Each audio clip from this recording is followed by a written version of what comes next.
Meus irmãos, que Deus te abençoe. Vamos de devocional Marcos capítulo 4. E afinal de contas, já ouviu falar sobre a parábola do semeador?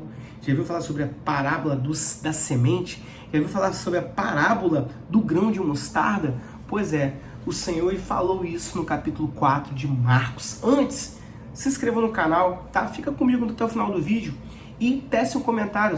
Me fale se você entendeu, o que você entendeu desse devocional de hoje, tá bom? Prometo que o devocional será rápido, para que Deus possa falar mais ao seu coração. Lembrando que a palavra, aleluia, ela é viva e eficaz. Por si só ela se testifica e ela opera em nossos corações. Estamos aqui juntos. Venha comigo para nós meditarmos e aprendermos mais acerca da palavra do Senhor.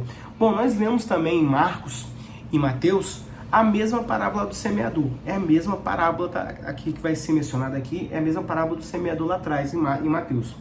E aí o Senhor, tentarei explicar de uma forma muito simples, muito rápida, mas o Senhor conta que um semeador saiu a semear. E ele logo ensina, logo após, que essa semente é a palavra de Deus. E a terra, o lugar onde essa semente cair, é aonde essa semente poderá germinar e crescer. Eu trago essa passagem como se fosse aonde essa palavra de Deus vai cair em nossos corações, tá bom? Eu tenho para mim que essa terra seria o nosso coração, tá bom? Não o nosso coração físico, mas o nosso intelecto, a nossa vida, onde a palavra de Deus ela vai cair em nossas vidas, porque isso é muito importante. E interessante que constantemente essa palavra de Deus ela é pronunciada, ela é falada, e cabe a nós darmos lugar para que essa semente caia em terras férteis em nossos corações, em nossa vida, para que essa semente venha frutificar, venha florescer, venha, germinar e ter vida, tá bom? E o Senhor conta que uma semente caiu na beira do caminho.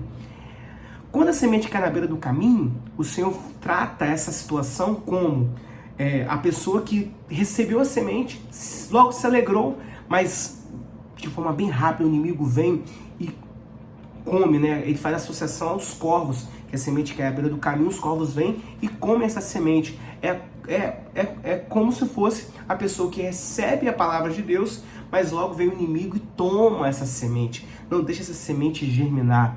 A outra semente cai entre os pedregais, as pedras, né? E as pedras simbolizam o seguinte, que essa semente, quando cai entre as pedras, a semente ela até cai em terra, tem terra para germinar, para crescer, só que essa semente ela não tem raiz, então ela não tem profundidade. Logo vem as tribulações da vida e infelizmente essa semente acaba, essa arvorezinha que começou a crescer, como não tem raiz, ela acaba morrendo. Irmãos, isso é muito interessante, porque a Bíblia fala, o Senhor nos ensina que no mundo nós teremos o que? Nós teremos aflições. O Evangelho não é um mar de rosa. Todos nós poderemos passar por aflições, por tribulações, por situações difíceis. O Senhor já falou, ele de antemão já falou, olha, no mundo tereis aflições. E que a palavra de Deus possa cair em nossos corações lugares férteis, com abundância de terra, para que quando vier a tribulação, nós não venhamos perder essa semente, não venhamos deixar morrer a árvore do Evangelho em nossos corações e nossas vidas, tá bom? Muito cuidado com isso, nós teremos tribulações. A semente que caiu entre os espinhos simbolizam a vaidade, as coisas deste mundo. Ou seja, essa semente até tem terra para crescer, até tem raiz, só que os espinhos sufocam a raiz. Essa árvore está crescendo, o Evangelho está crescendo na vida dessa pessoa, mas as coisas deste mundo começam a tirar o foco dessa pessoa do Evangelho de Deus. Então a pessoa às vezes deixa se levar pela vaidade, pelas coisas dessa vida, por um carro do ano, por muito trabalho, para ter muito dinheiro, para ter muitas as coisas dessa vida. E é interessante que eu estava meditando muito a respeito disso, porque o Senhor falou o seguinte, ó, tendo que comer, tendo que beber, se desse por satisfeito, né? O Senhor cuidará dessas coisas para nós. E hoje, infelizmente, nós somos muito atraídos por essas coisas, pelo conforto. Não estou pregando contra o conforto, que tenhamos o conforto, mas que não venhamos deixar essas coisas tomar lugar da palavra de Deus nos nossos corações.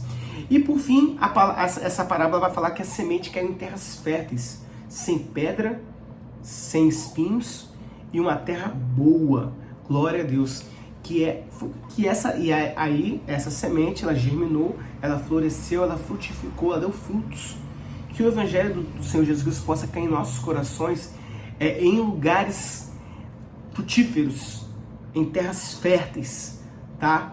Que você possa guardar essa palavra em um lugar bem escondido no teu coração, para que não venhamos a errar e a se desviar dos caminhos do Senhor. Do versículo 21 ao versículo 25, o Senhor vai proferir a parábola da candeia. Candeia era aquela vela, era aquele instrumento utilizado para iluminar na época de Jesus. E aí o Senhor fala o seguinte, olha, versículo 22, porque nada há encoberto que não haja de ser manifesto, e nada se faz para ficar oculto, mas para ser descoberto. E aqui o Senhor, ele explica essa parábola da candeia, por quê? Porque nós, como servos do Senhor, carregamos em nossos corações o brilho do Espírito Santo. Quando nós nos comportamos como cristãos, como servos, esse brilho do Espírito Santo será manifesto em nossas vidas. Então não tem como você esconder que você é crente. Uma hora as pessoas saberão que você tem o brilho do Espírito Santo de Deus. Tá bom? A parábola da semente vai falar o seguinte, olha, do versículo 26 ao versículo 29, fala que o reino de Deus é assim como se um homem lançasse semente à terra, e dormisse e se levantasse de noite ou de dia, e a semente brotasse e crescesse, não sabendo como. Porque a terra por si mesma frutifica primeiro a erva, depois a espiga e por último o grão cheio da espiga. E quando já o fruto se mostra, mete-lhe logo a foice, porque está chegada a ceifa. Assim também é o Evangelho. No início do capítulo, o Senhor falou que o Evangelho é como uma parábola do semeador. E a semente a semente ela é a palavra. Então, nós lançamos a palavra. Tá? Nós como servos do Senhor, como pescadores de homens, como evangelistas, nós devemos levar realmente, pregar a palavra do Senhor. E a palavra ela não vai voltar vazia. Ela vai até, talvez possa cair entre os pedregais, entre os espinhos, mas é assim que é o reino do Senhor. Nós iremos lançar a semente e a natureza, ou seja, o próprio Evangelho irá florescer na vida das pessoas, irá transformar a vida das pessoas. E no tempo certo, tá? E aqui é interessante que nós já podemos até associar essa parábola ao arrebatamento, ao fruto maduro que será colhido. Então, no momento certo, quando a pessoa estiver madura para ser levada com o Senhor Jesus, essa pessoa será levada, será permitida essa pessoa ir, ou através da morte, ou através do arrebatamento. O grão de mostarda, aqui o grão de mostarda é aquela semente, é a menor semente do mundo. E ela é tão pequenininha, né? Parece tão pequenininha, mas quando ela é semeada, ela germina, ela nasce, ela cresce e ela frutifica, ela se torna uma árvore estrondosa. Ou seja, o Evangelho ele é assim, o reino dos céus é assim. Assim diz o versículo 30, olha, e dizia, aqui assemelharemos o reino de Deus. Ou com que parábola o representaremos? É como um grão de mostarda, que quando se semeia na terra é a menor de todas as sementes que há na terra. Mas tendo sido semeada, cresce e faz-se o maior de todas as hortaliças e cria grandes ramos, de tal maneira que as aves do céu podem aninhar-se debaixo de sua sombra. Olha como é que o Evangelho cresceu, começou sim, aproximadamente 2020 anos atrás. Começou pequeno em um movimento e hoje é sim essa árvore estrondosa, tá bom? Por fim, uma das passagens mais icônicas de toda a palavra do Senhor, que é que Jesus apazigua a tempestade. Então Jesus, ele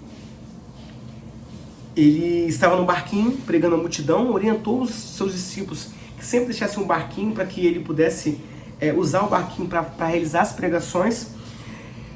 E depois da pregação, ele pede para atravessar o mar. E nessa travessia, acontece uma tempestade. A tempestade era tão forte, que a água já entrava nos barcos. Irmãos, nós mencionamos aqui sobre os pedregais, sobre as tribulações da vida. E é interessante que Jesus estava no barco, junto com os seus discípulos. Nós podemos trazer, nós vemos isso em várias pregações, que esse barco pode sim simbolizar a sua vida, o barco da sua vida. E você está navegando nesse barco. Tem um hino da harpa cristã que eu amo, que fala o seguinte, né? Solta o cabo da nau, toma um remo nas mãos e navega com fé em Jesus. Né? Tira o laço que está aprisionando esse barco da sua vida, do pier, do cais, e comece a navegar, comece a caminhar com fé no Senhor Jesus. Tem uma mão aqui, irmãos, mas não se preocupa não, que é a mão da minha esposa, tá bom? Ela já passou aqui várias vezes. Desculpa. Que lindo. E aí, irmãos, o que aconteceu? A tempestade veio, às vezes as tribulações da vida virão, mas saiba de uma coisa, o Senhor está na proa do barco, ali dormindo, ele estava dormindo quietinho, sabe? Ele estava ali cochilando calmo, porque Ele tem poder sobre a natureza, Ele tem poder, a palavra dele tem poder. A Bíblia fala que é pela fé que entendemos que o mundo foi feito pela palavra de Deus, que haja luz, e a luz existiu. Coisa linda, irmãos, coisa linda. Jesus, então a tempestade veio, os discípulos fizeram a coisa mais certa. Entraram em desespero e foram até Jesus. E acordaram a Jesus: Senhor, não se te dá que morramos? O Senhor quer que nós venhamos a morrer? O Senhor Jesus, Ele... E disse, né, ó... E despertando o mestre, repreendeu o vento e disse ao mar: cala-te e aquieta-te. E o vento se aquietou e houve grande bonança. E disse: por que sois tão tímidos, ainda não tendes fé? Navega com fé, Jesus. Tenha fé. Irmãos, às vezes as portas se fecham. Às vezes a tribulação não vai ser uma enfermidade, não vai ser uma aprovação, vai ser uma porta fechada. A porta fechada do emprego, a porta fechada da finança. Pode ser várias portas fechadas. Mas tenha fé, porque no momento certo, clame ao Senhor, porque Ele irá despertar. E no momento certo, Ele vai falar: aquieta-te, mar, aquieta-te, vento, calma, cala-te. E porta, abre porta, aleluia. A porta vai se abrir. A porta vai se abrir. E aí os discípulos, encerrando esse capítulo lindo, falam o seguinte: sentiram um grande temor e diziam uns aos outros: mas quem é este que até o vento e o mar lhe obedece?